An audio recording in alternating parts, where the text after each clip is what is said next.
I'm dressed. I'm ready. I told you guys last video that I graduated. I graduated from Full Sail University. You see, this one has the little logo. Full Sail University. I graduated my bachelor's in fine arts and creative writing. And with that, I actually wanted to talk about some projects that I would like to spend the block on. During our time at Full Sail, during the program or whatever, we did different projects. And those projects also came out into the public eye, such as, like I told you, Dispatches from Mice and Elsewhere and Money for Rocks. Those are two projects that I actually did for school that I published as a public product. Like that is something that's now in my portfolio as I am a published author. So there are some things that I actually did for school, for class, that I want to come back to eventually. Probably like polish up and put them out as I would like to see them in full, like, perfection. I ain't perfection, just like it's a fully completed thing. I'm gonna just talk about three projects that I feel that should get the light of day. There are plenty more. These three, if I were to choose, these will be the first three I want to work on. These are the first three projects that I have full faith that will do very well.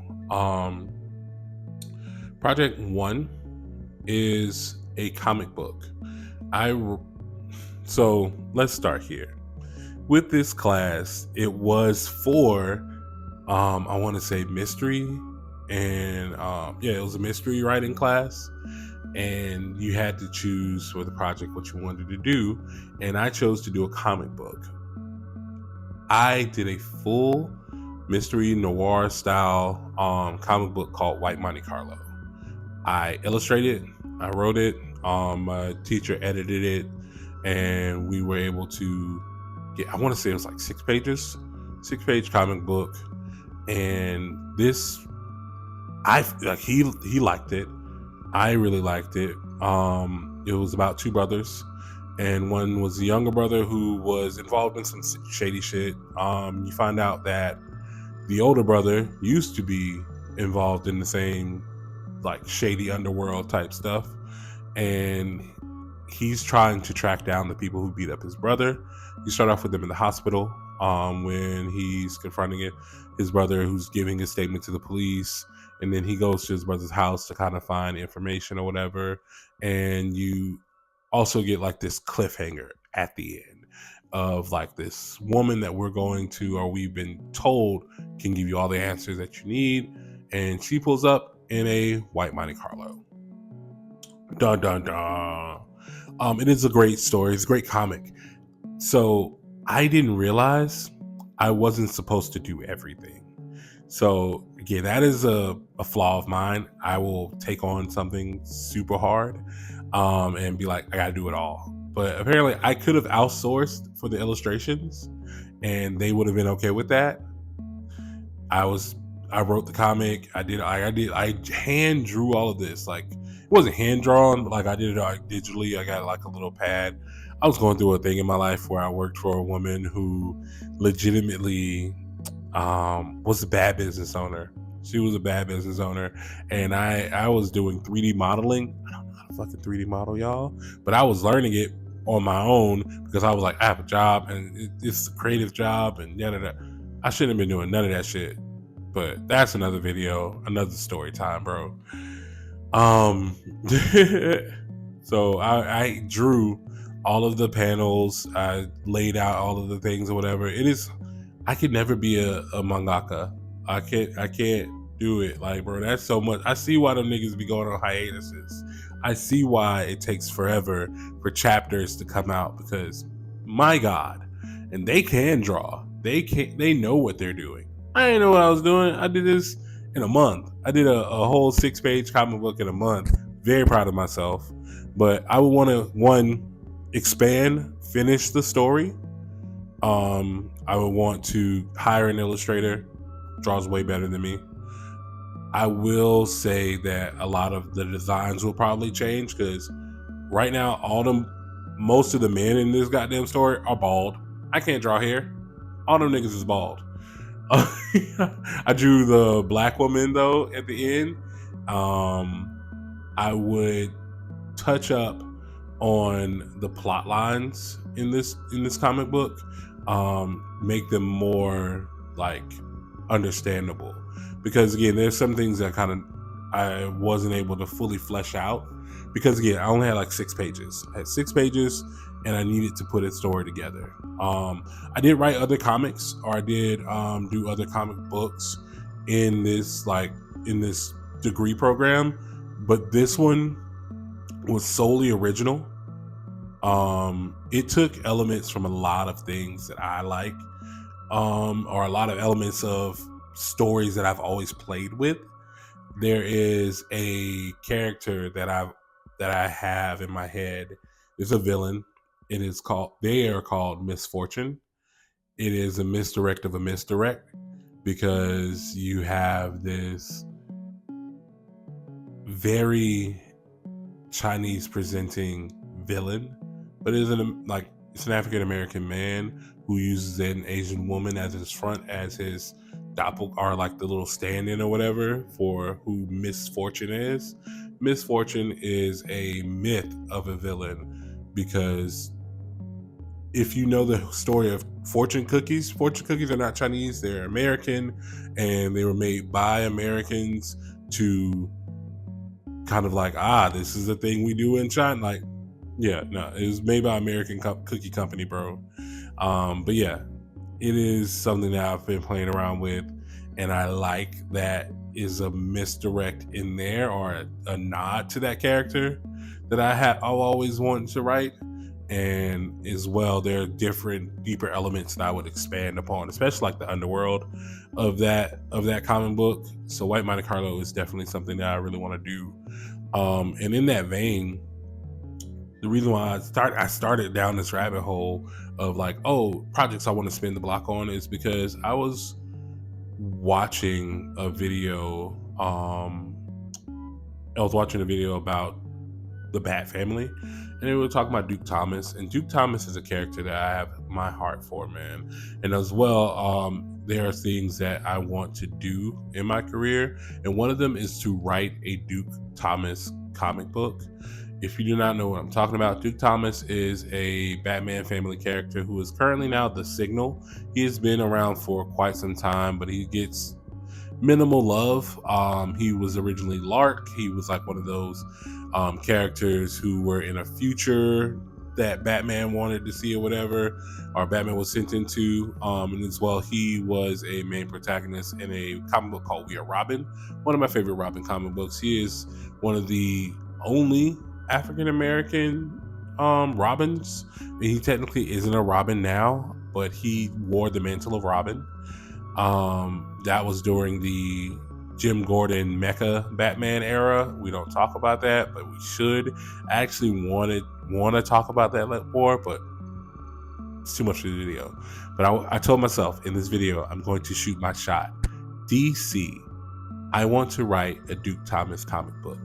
I know that he is part of the Outsiders, but he is also a solo hero. He is the Signal, and he doesn't get that much love. I know we got a lot going on with like Batman and Tim Drake retiring, and Dick Grayson's doing his thing in Bloodhaven, and Jason's about to get his level up after DCKO, and Damian, like we're losing Duke in the shuffle, because again, he's the daytime Bat Family member, so we got to figure all that out. I want to write a comic book for him. Okay, I'm gonna leave it there. If y'all are able to get it to DC, cool. Second project. Let's move on to the second project, because that is a cuter one. I wrote a children's story called Hurry Up Harold. Hurry Up Harold was a reimagining or adaptation of the rabbit and the tortoise and the hare. So Tortoise and the Hare is a classic story of a race between woodland creatures and things like that or whatever, and they basically tell you about the patience and perseverance, and slow and steady wins the race, things like that, right? And our teachers gave us a few stories to adapt, and gave us an option to do kind of what we wanted with them, kind of take them in our own light or whatever. And I chose the tortoise and the hare, and I set it in a family reunion style, kind of like competition thing or whatever. Because there's some families who do get together like this. Like, we have the Gibson on my father's side, so like there are two families that have been one for forever. They're the GIP Gipp sons, and they're the GIB Gibb sons. How we got that? Old people not spelling names right, whatever. But I reimagined it as the tortoise and the hare family. They always have a reunion together. They grew up together, things of that nature. And there is a foot race at the end. And again, you pick the kids to do the race. It's a tradition. Kept that in the vein, like, oh, they've been doing this for decades, centuries, or whatever after their original race. And our protagonist is Harold. Harold is a tortoise. You would think he'd be the hare because his name is Harold. But no, it's tortoise. He is the youngest of his family, and he is the one that is always lollygagging, daydreaming, and things of that nature. But he keeps it going and stuff like that. And of course, you have the same story. The tortoise wins in the end, and he just kept going. Didn't care that he was like going to be behind or whatever. But Hurry Up Harold is a very cute story that I wrote. And I would like to again get an illustrator. I had to draw it. That one I was like, I'm just gonna write the story. They're like, no, you have to, this is a picture book. You got to draw it. And I was like, so those are bad. It's so bad. It's like stick figures, I want to say. Like I drew that. So I will tell you this. I'm a horrible student. I'm the type of student that will wait until the night of delivery to like finish and polish up a thing. Hurry Up Harold was done, and I did that shit like Saturday night and finished it Sunday afternoon, turned it in at 11:50 or whatever that night. But Hurry Up Harold was a great story. I want to go back again, polish it up, fill it out a little bit more, whatever, make things make more sense than I did for that class. I did not get a perfect grade on it. She loved the story. She thought it was very cute. But do you know what I forgot? Do you know what I forgot to do? I forgot to put the end at the end of the story. That cost me my perfect grade. So yeah, that sucked. I will put the end at this time. Hurry Up Harold is a cute story, man. I'm very excited to think about going back into that. I would like to put out a children's book. That could be one of the books that I put out this year. I told myself I want to do 2 books. Hurry Up Harold could be the one of the 2. I would love to have a children's book to where I can either read it to my nephews and nieces and stuff like that, or just like read it to the kids that I work with and stuff, man. That is a very adorable goal to have. I work with kids. I hang out with a lot of kids because like I have friends who have a lot of kids. So Uncle Bobo can read a story that he wrote.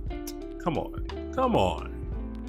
Love it. But yeah, Hurry Up Harold is number 2. And lastly, I wrote and programmed. I don't think I programmed. I did a video game.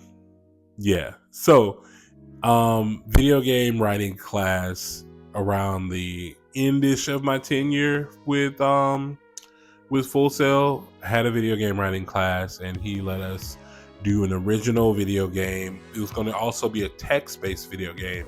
We used a program called Twine. If you are familiar with that, you are able to use like text-based commands and plot lines to make a video game or story. I want to say it was called Top of the Card. Yes, Top of the Card. Top of the Card is a wrestling video game. Hey, um, he was like, I've never had a wrestling text-based video game, so that was really dope. I gotta add with it. I was not able to finish it the way I wanted to. So Top of the Card is unique. Top of the Card follows a up and coming rookie. His father was a wrestler, world champion. I did this in the style of a Invincible Fight Girl, of a Ultimate Muscle. You are able to follow someone who is climbing the ranks of this like wrestling world that they're in. But here's my twist. Wrestlers are the intrinsic supernatural guards of humanity. If you have ever like loved Buffy the Vampire Slayer, Secret Saturdays, or like something that involves cryptids and like Hellboy, stuff like that, like Hellboy, the reboot one, is a great, because again they had a whole luchador opening scene. Like that is where I'm going with, man. Like you get like fucking cryptid and like supernatural beings within wrestling, and all of our moves are like spells and things of that nature. I have to, again, I gotta flesh out the power system. I have to do a lot of the fight scenes and stuff like that. There's no illustrations to it, so thank God for that. If I did want to have somebody like generate illustrations and things like that, I would probably work with someone who's a little bit more skilled at Twine than I am, because you can add those things in. You can add animations, you can add in illustrations as well if you just want to do that with Twine. But I know for sure I would be probably just doing a text based. I had a lot of the stuff in the branches done out move by move. It followed him as he's training with his father's old best friend. I think it's like the 10-year anniversary of his father's death, and him and his tag team partner are training. Again, I told y'all, love tag team wrestling. They're sparring, and then they get attacked by a Sasquatch. The Sasquatch has to be beaten. That is your first boss, basically. When you do that, he tells you who sent him. Then you go confront that wrestling dojo. Once you confront that wrestling dojo, you have to run a gauntlet match to get to their ace, their dark ace. And the gauntlet match I had, one match was against like I think it was like I can't even remember. I have to go back through the things I have, but I know there was a second match in the gauntlet where you fight the Chupacabra twins, lit. And I think there's also like a vampire still. Like I had it to where they were all going to be cryptids who were in this dojo, except for the owner and his son, who is the ace. And the ace of the dojo, you have to fight him as the final boss. And then as well, I also wanted to expand as like going into the wrestling scene, and you would travel, and every stop that you do, or every like promotional date that you do, also has a supernatural threat that you have to neutralize in that area. It's basically based off of the old school NWA territory system. You would either go to the Mid-Atlantic, you would go to the Sunshine Belt, you would go up to the old school, like all the way up to the East Coast or whatever. Like you could travel America through the territory system, fighting supernatural threats, protecting the world from things that go bump in the night, bro. So that was my whole thing with Top of the Card. I want to go back to that. That's going to take way more work than I think it is. But I do want to go back to Top of the Card and make that video game, make that text-based video game. There are other stories and other things that I told you that I've worked on. There was like a script that I did where these mobsters thought this guy was a spy, but they knocked on the wrong door. He had to kind of work his way through it. There was a thing where I had a woman, our female protagonist, she was going out on to dinner with her best friend, and during that dinner they are attacked by like robotic alien cyborgs or whatever from the future, and her future self comes back to help her because she's the leader of the resistance there. It's like there's a lot of things that I've played around with in my head and that I've been able to get out onto the page due to it being an assignment, due to me being able to like have full creative expression and not holding myself back from like randomness and like being the fear of it not being good. If it's not good, I won't get a good grade. So I'll just make it better so that I can get the grade that I want. I passed all of my classes. I even passed my math class and I suck at math. I hate to say I suck at math because one, I'm an adult. I can literally just like work harder to do it or whatever, because when you're in school you're like, I'm not good at math. You don't have the brain capacity for it. Now I do, but I got better. There are a crap ton of resources out there. If you guys are struggling with any subject, always find resources to help you. That is the best way to do it. But as well, like I have my medal, I have my stole, and I have my diploma and everything, or my degree or whatever, man. Like it's lit. I'm very happy that I embarked on that journey. I was able to really push myself more than I expected to, because I'm old and I haven't been back in school since I left Tuskegee, and I felt like I wasn't doing anything with that experience, that degree or whatever. So now I have the ability to really push forward in a career that I'm really wanting to do. I'm getting involved more now in the entertainment journalism sector of like the world. I'm going to dive heavy into trying to write for more publications. I want to go into writing more for myself. Like becoming an actual journalist is a dream. I want to be a writer, journalist. I want to do this shit here. Like I want to do a lot of stuff, but I feel now that I have my degree, my bachelor's in fine arts, I'm a lot more confident with it. I'm a lot more surefire to get it done, to make it happen. So, if you feel me. So yeah, I will definitely be giving you guys updates on things like that. If I am able to get back to Hurry Up Harold, if I am able to jump off again with the White Monte Carlo, if I find an illustrator, if I can get a plan together to make Top of the Card a real thing. Like, would you want to see any of those? Like, I have my stories out from Dispatches of Mice and Elsewhere, of like the Midnight Oil Stain and To the Moon and Back. Those are individually sold as zines. If you want to get one of those are the type of the storytelling that I do. I definitely would love to hear more from the people who have read my stuff.